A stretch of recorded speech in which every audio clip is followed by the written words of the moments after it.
تذكر يوما كنت تعانق دمعة الفكر تناجي الله في صبر وترجو رحمة تسري فعاش القلب.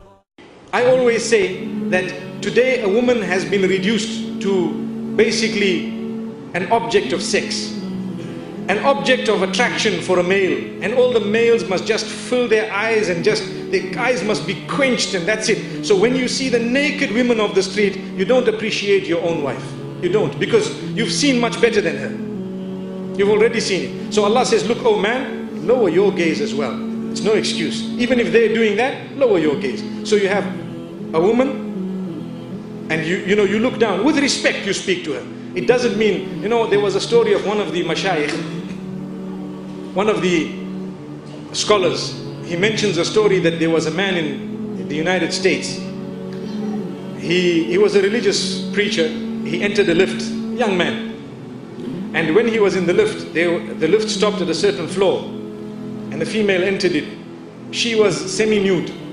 And he looked down and he did not look at her. And she was agitated, irritated. First time in her life, somebody's not looking. And she's stamping, and she's doing, trying to make a noise, and the two of them are alone in the lift. And he just looks down, he doesn't say a word. His lift stopped, she wanted to go higher. When he came out, she came out behind him. This is a true story. She came out behind him and she created a discussion. Hey, you know what? I'm very offended. Am I so bad, so dirty, so ugly that you couldn't even look? Now she's being honest. This is how the women have been trained, that you need to attract men at large.